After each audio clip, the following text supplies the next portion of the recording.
Hello नमस्कार दोस्तों, आप सबका एक बार फिर से एग्री कैपिटल के इस यूट्यूब चैनल पर आपका हार्दिक स्वागत है।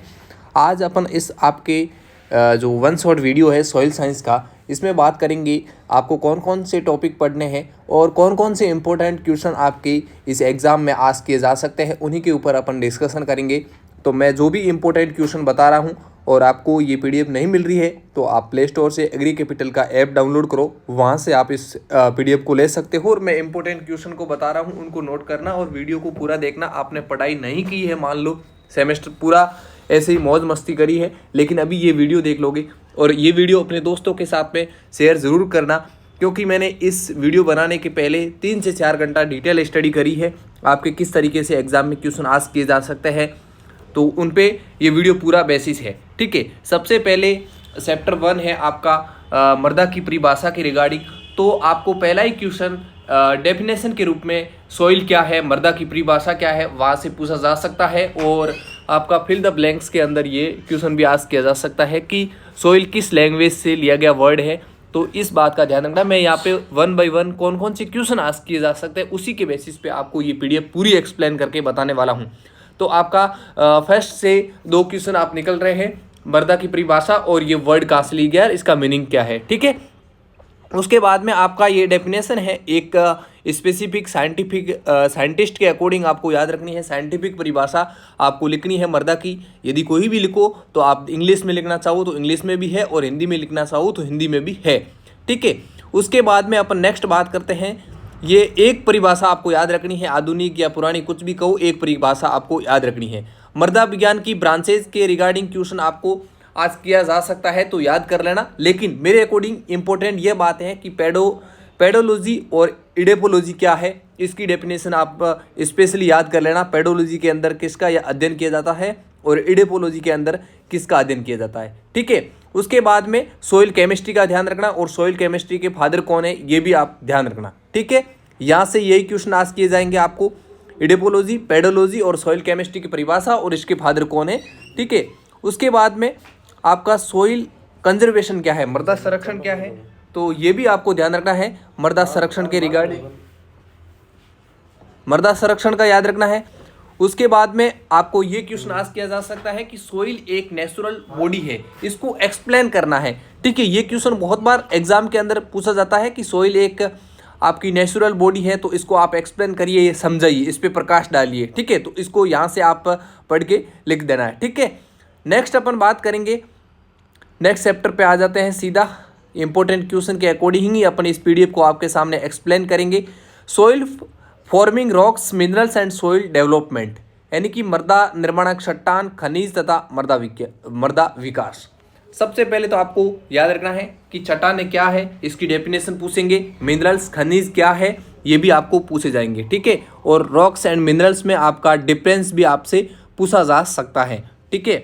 अब उसके बाद में अपन इसके रिगार्डिंग एक बहुत बड़ा क्वेश्चन आपको देखने को मिलेगा कि चट्टानों के रिगार्डिंग, चट्टानों के वर्गीकरण लिखिए। डिटेल से आपको पूछा जाएगा, आग्नेय चट्टानें, अवसादी चट्टानें और कायांतरित चट्टानें, बड़ा क्वेश्चन पूछा जाएगा चट्टानों के वर्गीकरण के रिगार्डिंग, जिसमें आपको पहले तो ये लिखना है 3 प्रकार के बांटा गया है, आग्नेय, अवसादी और कायांतरित। फिर आग्नेय का भी आपको वर्गीकरण करना है, आग्नेय चट्टान के बारे में भी। उसके बाद में आपको सेकंड वाली जो अवसादी चट्टान है, सेडिमेंट्री रॉक्स, उसका भी करना है। उसके बाद में मेटामॉर्फिक रॉक्स है, उसका भी आपको क्लासिफिकेशन करना है और आपको डिटेल से समझाना है। यहाँ से आपको बड़ा क्वेश्चन देखने को मिलेगा पेपर में, ठीक है। ये होगी। और उसके बाद में आपको ये विशेषताएं वगैरह पूछे तो आप इसको चट्टानों का वर्गीकरण है, इसको डिटेल अच्छे से पढ़ लेना, ठीक है।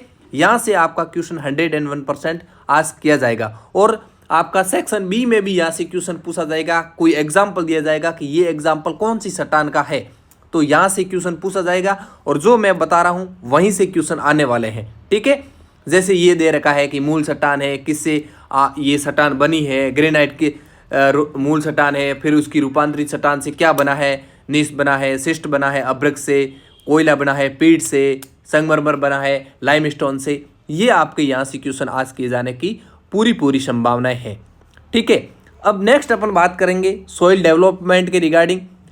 सॉइल फॉर्मेशन का एक अलग चैप्टर है, वहाँ से भी चट्टानों का अपक्षय और मृदा निर्माण, यहाँ से भी एक क्वेश्चन आस्क किया जा सकता है कि चट्टानों का अपक्षय और मृदा निर्माण की प्रक्रिया को समझाइए। और वो एक सॉइल फॉर्मेशन के चैप्टर से अलग से भी क्वेश्चन आएगा और यहाँ से भी आप इसको पढ़ सकते हो। ठीक है, तो आपको यहाँ से पढ़ना हो तो यहाँ से पढ़ लेना, ये 60 के माध्यम से कि मृदा का निर्माण चट्टानों के अपक्षय से किस प्रकार हुआ है। तो इसका क्वेश्चन किस तरीके से पूछा जाएगा कि चट्टानों के अपक्षय की विभिन्न प्रक्रियाओं का विस्तार से वर्णन कीजिए।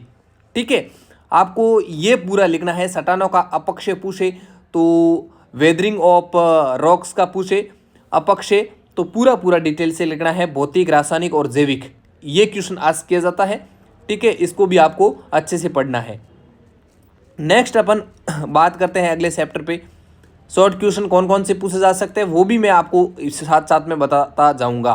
कार्बोनेशन क्या है, डेफिनेशन, आप जब भी इसको लिखो क्वेश्चन को तो याद करना, छोटी छोटी जो इंपॉर्टेंट डेफिनेशन आपको लगती है वो ज़रूर याद रखना, है ना। यदि कार्बोनेशन याद कर लिया तो डीकार्बोनेशन आपको ऑटोमेटिकली याद हो जाएगा, है ना। अब नेक्स्ट अपन बात करते हैं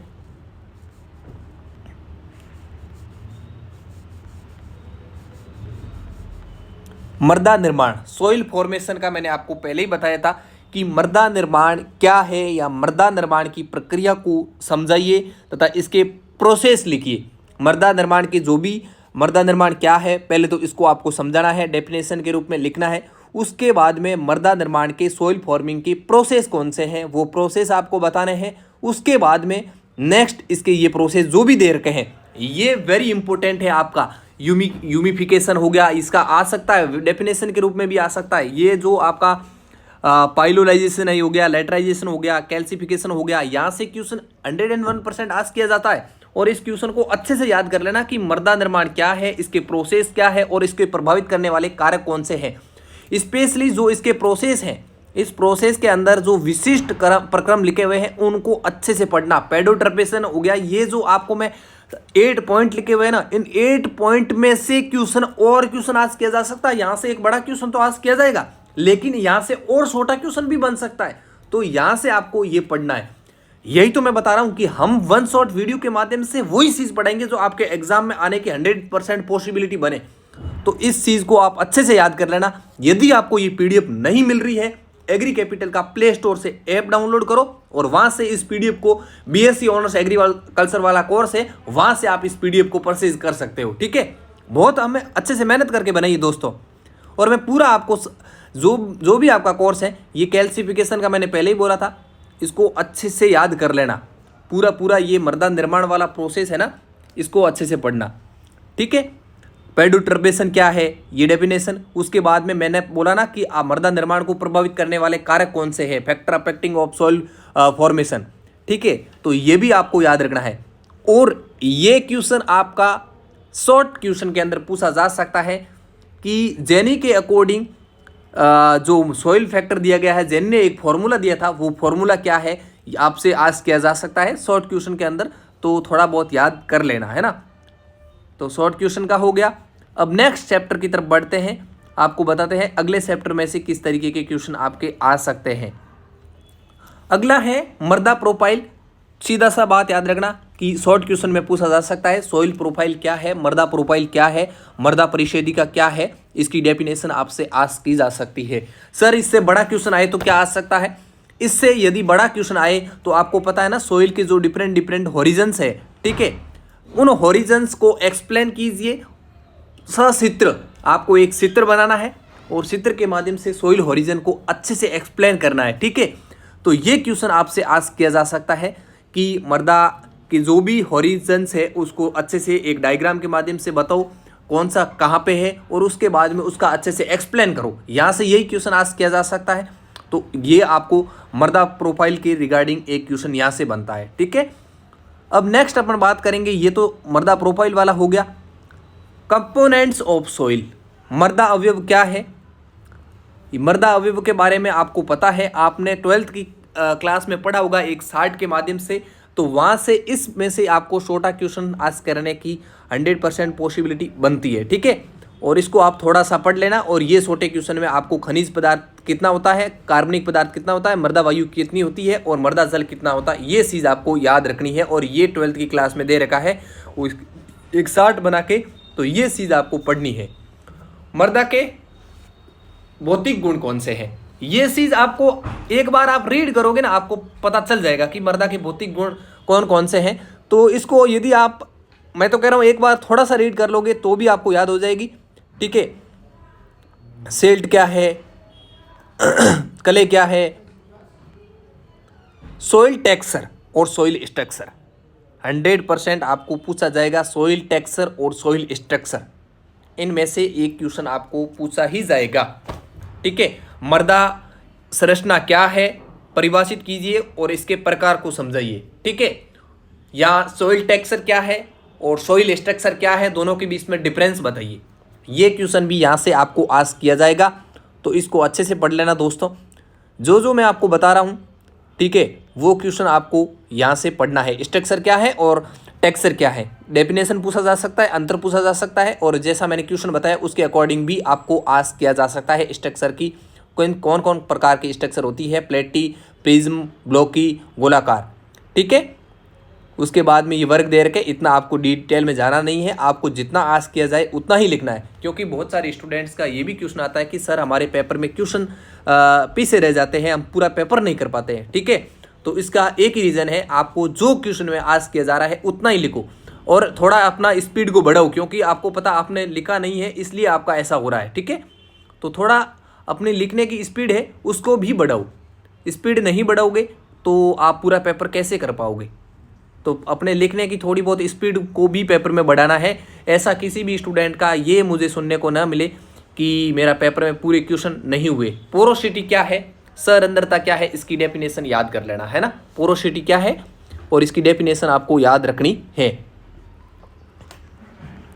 उसके बाद में नेक्स्ट अपन बात करते हैं next chapter soil colour. Soil colour के रिगार्डिंग पहले एक पुराने पेपर में बात करूं 15 कमेटी के अकॉर्डिंग, तो यहाँ से आपको एक क्वेश्चन पूछा गया है, लेकिन इस बार भी आप यदि पढ़ सको तो थोड़ा बहुत एक बार रीडिंग कर लेना सॉइल कलर के बारे में। ठीक है, उसके बाद में नेक्स्ट अपन बात करते हैं आपका टॉपिक सॉइल गाढ़ता, सॉइल कंसिस्टेंस। इसकी डेफिनेशन तो हर पेपर में पुराने 15 कमेटी वाले देखें तो हर जगह पूछी गई है, तो ये आप इसकी डेफिनेशन तो याद कर लेना है ना।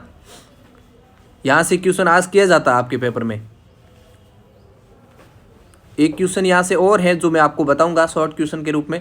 अभी आप इतने बता दोगे सर आप तो हर क्वेश्चन बता रहे हो, हर क्वेश्चन इंपॉर्टेंट नहीं दोस्त। 153 पेज की पीडीएफ है जिसमें से आपको मैं बहुत कम क्वेश्चन ही बता रहा हूँ। मैंने पेज पे लिखे हैं, वो भी आपको ग्रुप में भेज दिया जाएगा, ऐप पे अपलोड कर दिया जाएगा। मृदा वर्गीकरण, सॉइल क्लासिफिकेशन, तो यहाँ से तो क्वेश्चन आपका आस्क होना ही होना है। ठीक है, सॉइल ऑर्डर हो गया, उसके बाद में यहाँ ये क्वेश्चन आपको आस्क किया जाएगा सॉइल के प्रकार कौन से हैं और सॉइल के ऑर्डर कौन से हैं। ठीक है, तो ये तो याद करना ही है। इसको कैसे याद करना है वो मैं आपको पेज एक पीडीएफ है वो भेज दूंगा, ऐप के अंदर अपलोड हो जाएगी। ठीक है, डिफरेंट जो मृदा के ऑर्डर है ना उनको याद करना मुश्किल होता है आपके लिए, तो वो आपको अपलोड कर दिया जाएगा। जैसे ये ऑर्डर मैंने बात की थी, ये और ऑर्डर आएंगे सारे के सारे ऑर्डर, तो आपको याद करना। एंटीसोल्स हो गया, फिर ये देखो ये एंटीसोल्स, उसके बाद में इंसेप्टिसोल्स, मोलिसोल, एल्पीसोल्स, अल्टीसोल्स, ये डिफरेंट टाइप्स के हैं। तो इसको याद करना आपके लिए मुश्किल डिफ़िकल्ट है। तो कैसे याद करेंगे ये इसका एक फॉर्मूला बता देंगे और याद हो जाएगा। ठीक है, नेक्स्ट अपन बात करते हैं अगला टॉपिक, वहाँ से आपका क्वेश्चन क्या आ सकता है। एक आप याद रखना कि फील्ड कैपेसिटी क्या है, इसकी आपसे डेफिनेशन पूछी जा सकती है, तो ये भी आप याद रखना। भाई वीडियो को अच्छे से पूरा देखना, पूरी में आपको ऐसा नहीं है कि मैं हर कोई तो क्वेश्चन बता नहीं रहा हूँ। अब सॉइल टेम्परेचर क्या है, ठीक है, और इसको प्रभावित करने वाले कारकों को समझाइए। ये क्वेश्चन आपसे आस्क किया जा सकता है, तो किया जा सकता है इस टॉपिक से। बाकी यहाँ से क्वेश्चन और बनने की कोई पॉसिबिलिटी नहीं है। ठीक है, मृदा ताप को प्रभावित करने वाले कारक और ये क्या है, यही आपसे पूछा जा सकता है, तो ये आप याद रख लेना। मृदा ताप और पौधों की वृद्धि, ये आपस में क्या रिलेशन है, यदि बहुत डीप में जाए एग्जामिनर तो ये भी पूछ सकता है। बाकी मैंने वो बताया वही आपको। मृदा वायु, फिर आपको ये पता होना चाहिए यार डिटेल से कि सॉइल एयर है तो उसको कौन कौन से जो फैक्टर अफेक्ट कर सकते हैं वो तो आपको पता होना ही चाहिए। नॉर्मल आप यदि फील्ड पे गए हो तो आपको ये सीधी सी बात पता चल जाती है। वैसा आपने ताप का याद किया, वैसा इसका ही है, ठीक है। सोइल रिएक्शन, सोइल रिएक्शन मृदा पीएच क्या है, यहाँ से एक क्वेश्चन आज किया जा सकता है। और सोइल रिएक्शन से बड़ा क्वेश्चन क्या आज किया जा सकता है, पीएच वाला आप इसको याद रख लेना, 7 से कम वाली और 7 से ज़्यादा वाली पीएच, ठीक है। पीएच क्या है, मृदा पीएच, ये तो याद रखना ही है, ठीक है। मृदा अम्लता का वर्गीकरण, एक होती है सक्रिय अम्लता और एक होती है विनिमय अम्लता और एक होती है अवशेषीय अम्लता। मृदा अम्लता के बारे में यदि क्वेश्चन पूछा जाए तो मृदा अम्लता का वर्गीकरण सक्रिय, विनिमय और अवशेषीय, ये 3 प्रकार की होती है और विथ रिएक्शन आपको समझाना है, ठीक है। मृदा पीएच और पोषक तत्वों की प्राप्यता, ये कोई इम्पोर्टेंट नहीं है, ठीक है, आपको वही याद रखना था।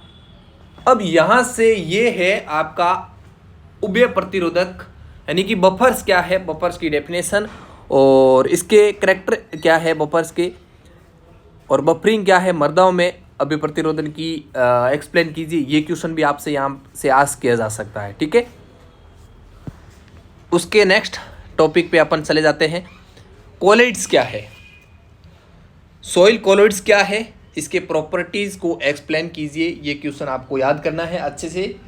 क्वेश्चन ये है कि सॉइल कोलॉइड्स क्या है और इसकी प्रॉपर्टी को एक्सप्लेन करो। यहाँ से ये जो कोलॉइड्स के गुण है ना, प्रॉपर्टीज, इसको आपको एक्सप्लेन करना है।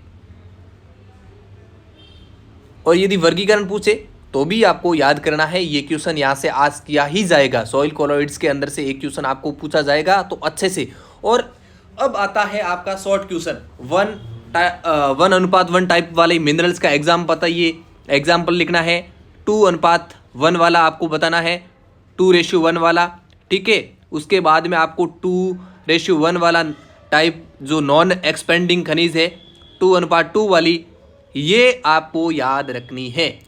मोंटमोरेटोलाइट, इलाइट, केलाइट, कैलिनाइट, यहाँ से आपको क्वेश्चन आस्क किया जाएगा, ठीक है। और इनके बीच में डिफरेंस भी आपसे पूछा जा सकता है, तो ये एग्जाम्पल सहित आपको याद रखना है, ठीक है।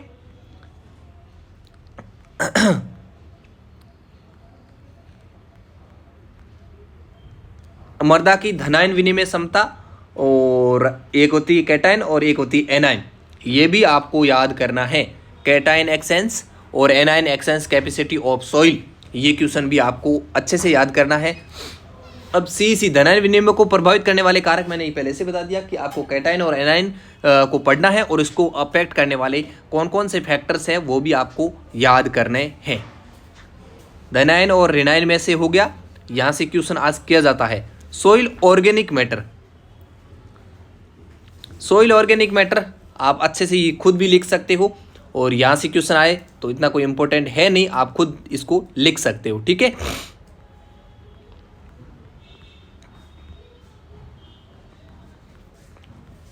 अब नेक्स्ट आपका कोई इंपॉर्टेंट क्वेश्चन होता है तो मैं आपको बता देता हूँ, ठीक है। ह्यूमस क्या है, बिल्कुल इस चीज़ को आप याद रखना, और ह्यूमिफिकेशन क्या है, इसके प्रोसेस को भी आपको ध्यान रखना है। ये तो आपको याद रखना ही है। और आपने एग्रो का पेपर दिया है तो एग्रो के अंदर भी ये आया है, ठीक है। कुल मिला के इस तरीके के आपके मैंने कुछ इंपॉर्टेंट क्वेश्चन बताए हैं, तो ये क्वेश्चन आपको याद रखने हैं। डेफिनेशन के अंदर कौन कौन सी डेफिनेशन है एक बार दोबारा से सुन लीजिए। सॉइल क्या है, मृदा किसे कहते हैं, परिभाषा में पूछा जा सकता है। मृदा प्रोफाइल क्या है, सॉइल प्रोफाइल के रूप में आपको क्वेश्चन आस्क किया जा सकता है। और नेक्स्ट आपका रिगोलित क्या है, रिगोलित से क्वेश्चन आस्क किया जा सकता है। उसके बाद में नेक्स्ट मैं बात करूं तो आपको ये पूछा जा सकता है कि फील्ड कैपेसिटी क्या है, ठीक है। डेफिनेशन के रूप में ये क्वेश्चन आपसे आस्क किए जाएंगे एग्जाम के अंदर, है ना। उसके बाद में मैं बात करूं मृदा पीएच क्या है, उसके बाद में आपको बताऊं तो पेडोलॉजी क्या है, ठीक है। उसके बाद में इडेपोलॉजी क्या है, वेदरिंग अपक्षय क्या है, मृदा अपक्षय का क्वेश्चन आपसे आस्क किया जा सकता है। उसके बाद में आपका सोइल स्ट्रक्चर से क्वेश्चन आस्क किया जा सकता है। उसके बाद में आपका सोइल टेक्सचर से क्वेश्चन आस्क किया जा सकता है। ठीक है, ये डिफरेंट टाइप्स के परिभाषा वाले क्वेश्चन है, ये आपसे आज किए जा सकते हैं। ठीक है, और बाकी मैंने बड़े क्वेश्चन आपको बता दिए, मृदा जल का वर्गीकरण और मृदा में जल संसार की विद्या, सटानों के अपक्षय की विभिन्न प्रक्रियाओं का विस्तार सहित वर्णन कीजिए, मृदा गणों के नाम लिखिए तथा उनको प्रदर्शित करने वाले शुष्कों के नाम लिखिए। ठीक है, सटानों का आपको वर्गीकरण करना है, पूरा एक्सप्लेन करना है, मृदा निर्माण क्या है, उसकी प्रोसेस क्या है, प्रभावित करने वाले कारक कौन से हैं। ये जो भी मैंने क्वेश्चन और इस पीडीएफ में जहां जहां मैंने आपको बोला है कि ये क्वेश्चन आपके लिए इंपॉर्टेंट है, ये वन शॉट आप यदि जिसने भी वीडियो देख लिया और मैंने जो भी क्वेश्चन बता दिया, आराम से आप अच्छे से अपनी सीजीपीए को 7.5+ इस सब्जेक्ट के अंदर ला सकते हो। ठीक है, ऑल द बेस्ट। और भी कोई भी आपको दिक्कत हो और इस वीडियो को अपने दोस्तों के साथ में जरूर शेयर करना, ताकि सभी दोस्तों को पता चले। और ये पीडीएफ आपको एग्री कैपिटल के ऐप पे मिल जाएगी।